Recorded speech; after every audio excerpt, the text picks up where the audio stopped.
Intrinsic pathway तब activate होता है जब भी हमारी जो ब्लड वेसल्स हैं उसके अंदर ही कोई इंजरी हुई है, मतलब ब्लड वेसल से रिलेटेड कोई इंजरी हुई है तो इंट्रिंसिक पाथवे एक्टिवेट होगा। और अगर टिश्यू के अंदर कोई इंजरी हुई है, ब्लड वेसल से बाहर कहीं इंजरी हुई है तो वो फिर एक्सट्रिंसिक पाथवे एक्टिवेट कराएगा। अब इंट्रिंसिक पाथवे के अंदर सबसे पहले फैक्टर 12 जो है वो एक्टिवेट होगा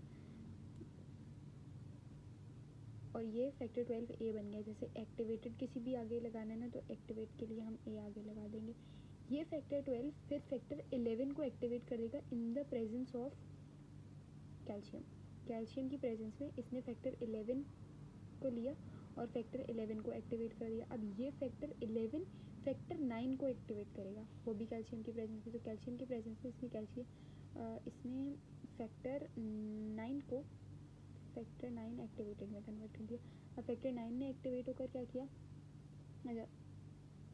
फैक्टर 9 ने एक्टिवेट होकर ये क्या कि ये इसने सबसे मेन फैक्टर को एक्टिवेट किया, दैट इज़ फैक्टर 10। फैक्टर 10 को एक्टिवेट करके फैक्टर 10 ये बना दिया। अब ये फैक्टर 10 ये सबसे ज़्यादा इंपॉर्टेंट है क्योंकि ये प्रोथ्रोम्बिन को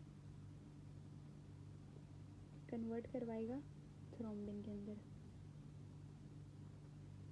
अब ये जो प्रोथ्रोम्बिन है ना इसको हम फैक्टर 2 भी बोल सकते हैं, मतलब इसका दूसरा नाम है या कॉमन नेम है। तो ये हमारा प्रोथ्रोम्बिन की एक्टिवेशन हो गई।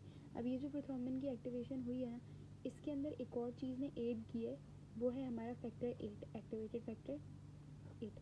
अब इसको हम इंट्रिंसिक पाथवे को इस तरह याद करेंगे कि 12 ने एक्टिवेट करवाया 11 को, 11 ने एक्टिवेट करवाया 9 को, 9 ने एक्टिवेट करवाया 10 को, और जब 9 ने 10 को एक्टिवेट करवाया तो साथ में फैक्टर 8 भी लग गया। तो ये हमारा पूरा इंट्रिंसिक पाथवे हो जाएगा।